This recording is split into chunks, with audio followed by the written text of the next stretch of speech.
Well, hello everyone. Before we get started today, I just want to thank everyone for your support of Trout Strike and everything that's happening on the site.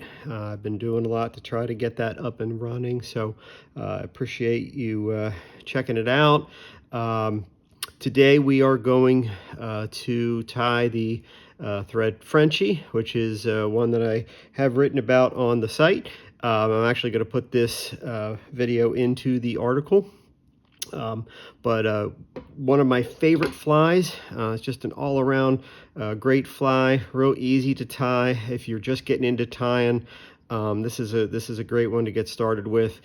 You can really kind of master this one fairly quickly, and then it gives you a lot of skills that you can transfer into other flies. So for today, we are going to be tying a size 16 thread Frenchie. I've got a 2.8 bead on there. This is a jig style competition barbless hook.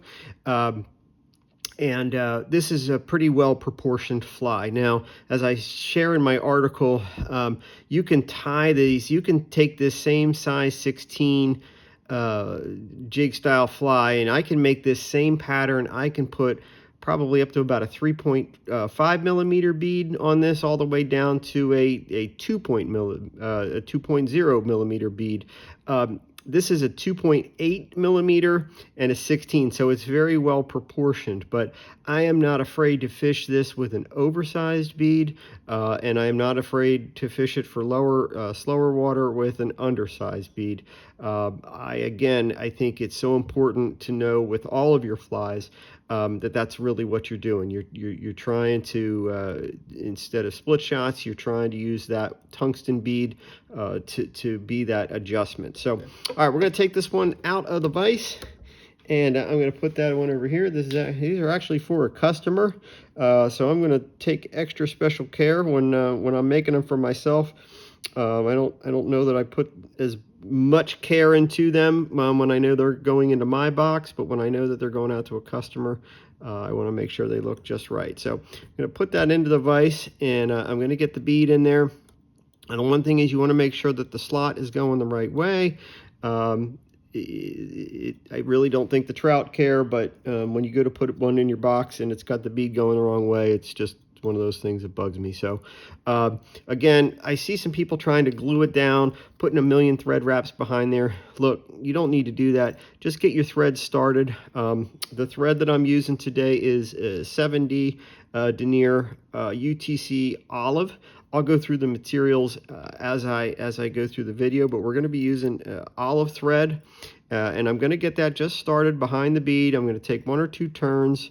Again, I'm going to make sure that bead is lined up properly, and then I'm just going to do touching wraps about midway, and then usually I snap the thread off, and then I go all the way back to the bend. I might even go 1 turn down the bend and then come back up, and then I'm going to let my bobbin hang there. Get rid of my thread, and then I'm going to be using for the tail, going to be using Coq De Leon. So I'm going to strip off, I don't know, 4 or 5 fibers. I don't like big bushy tails. I don't think the trout care. I don't think the trout care if there's tails on these at all. But when Lance Egan ties these, he puts tails on them, so who am I to not put a tail on? But I don't like real long tails, and I don't like them real bushy. I like them real slight. So I try to go about a half of the hook shank length. So to do that, I lay it on top. I'm going to grab it here. I'm going to transfer it, and then I'm going to do a pinch wrap. I'm going to bring it around again. I'm going to just see how that looks. And that looks just about right. If you need to turn it, you can, or if you need to adjust it, you can pull on the main part here to adjust it. But I like the way that looks, so I am going to keep it. I'm going to do touching turns all the way up to the bead. Again, I'm going to make sure that bead didn't get upside down on me. I'm going to go real slow right here, and if I do it correctly, I can get those Coq De Leon fibers, that's it, to go right into that slot. And then they stand up nice and straight. And then I can use my scissors, my Dr. Slicks. Good scissors, that's important. to make a nice even cut there. Now for the wire. For the wire, I am using UTC in size Brassie, and it's green. You can use olive green. Again, I don't think it really matters. I do think the thickness is important. I don't like to use the small on these because I like to get a little bit of texture in the fly. I also don't like the medium because I think the medium is too thick for this size fly. So I do like the Brassie, but if you don't have Brassie, I would err on the size of using the smaller thread rather than the larger thread. All right, so I'm going to put that, again, I'll have you make sure you see that. I put that right into the wire, right into the slot of the bead, and then I secure it with some touching wraps here, touching turns all the way back. Now you want to be careful here that you do not go too far, so I kind of keep an eye on that because I don't want my wire to interrupt the tail that I so meticulously put in there. And then I'm going to flatten my thread, okay, and then I'm going to simply come back up, shank of the hook. Now here's where I'm really going to secure that bead, and I have it the way I want it. I didn't glue it in there, I didn't jam a piece of wire in there, I didn't put 45 thread wraps in there, and it's staying just fine. And I'm going to make sure I put the thread right in the slot, and then I'm going to keep some tension, and I'm going to hang my bobbin on the bobbin cradle, and I'm going to keep just a little tension there. And now for the thread wraps. So I'm going to get started by just getting it where I want, right in front of the tail. All right, and the thinnest part, there is a very slight taper to this fly. You don't need a big taper on this fly, just a very slight taper, but I'm going to get it started in the back. And now I'm going to wow all of you with my rotary tool here. I'm gonna keep this wire kind of straight. I'm going to eyeball it here until I get the spacing right, and then if I can hold real steady, then I can get nice even wraps. Again, with all of this, I truly don't think the trout care, but I care because these are going out for customers and I want them to look nice. So once you get the wire up to the top, I'm going to bring my thread up. Now, again, don't go crazy with your thread wraps. All right, that's one of the things that you're going to learn. A little economy of thread wraps will go a long way.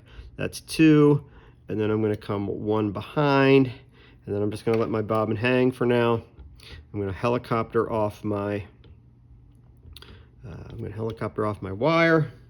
going to save that wire for the next fly. And now for the UV coating, and again I am using Loon Flow for this. The way I do it is I keep a little Tupperware cup, and I use my bodkin.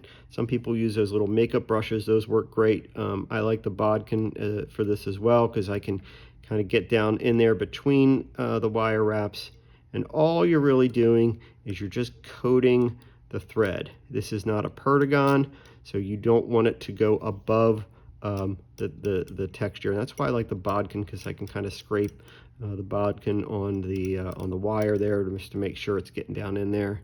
Now, if you get too much on there, just dab it with your finger. So, all right, at this point, I'm going to hit it with the Loon Infinity Light. I probably sound like I'm a product endorser for Loon. I assure you I am not getting paid by Loon, at least yet, but I do love a lot of their products. This is the Infinity Light. It's about 60 bucks. It's rechargeable, which is nice. I've had a couple other lights and they just would really wear batteries down, but this one is super bright, and I think it was worth the money. So I'm going to zap this, make sure I'm zapping it, I don't know, 10 or 15 seconds. With my own flies, sometimes I tend to shortchange the UV coating, and then I notice it's starting to break down once I catch 30 or 40 fish on it. So which happens all the time, right?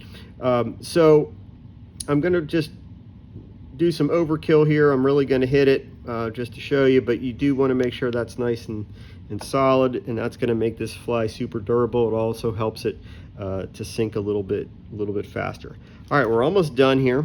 So last part is the the dubbing. And this is for the hotspot collar. And again, you just want to use a tiny little bit. When I first started making these, I'd reach in to use half the bag, and you know, you just had this, you get done and you wouldn't even see any of the green part. So hopefully you can see that, but I take just a pinch, and I basically just try to dirty the thread, and I'm just making a little collar here. I do keep a paper towel, a wet paper towel, to keep my fingers moist for this kind of thing.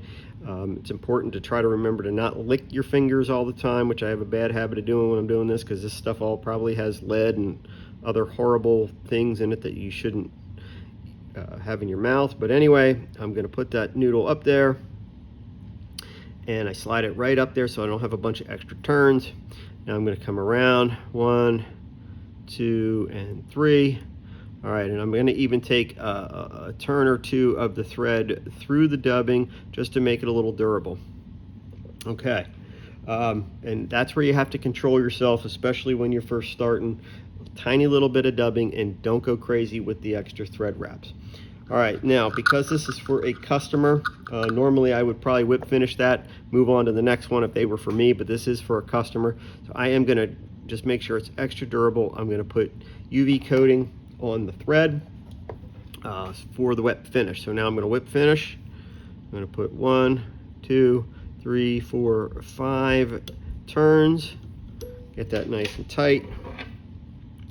Now I've got that UV resin in there to secure the knot. And I'm going to hit it, zap it with the light real quick again, just to make sure that is secure. And now, because I'm anal retentive, I'm just going to snip off these little fuzzies in the dubbing so it looks good. So there you have it. That is the thread Frenchie. Super easy fly to tie. You can bang out a bunch of these and fill your box. Do them in a bunch of different sizes. Personally, I like this color combination, the green wire along with the green thread and the pink hotspot, but I tie this and I sell these in a bunch of different colors. People really like the hot yellow with the chartreuse collar. This is my personal favorite, but that's just because once something works for you, you tend to stick with it. So I know this pattern is super effective. I hear from my customers. I do one in red that people really like and do well on, and that has a black collar. Do an orange collar one. You can really do it in just about any color combination that you can think of. It represents probably just about any mayfly, maybe even some beta nymphs that are underneath, but great fly all year round, especially during the hatch season. But you know, I catch fish on it all year. So hey, thanks again for supporting the site. Appreciate it, and hopefully you learned something from this video, and you won't have to buy any flies from me. All right.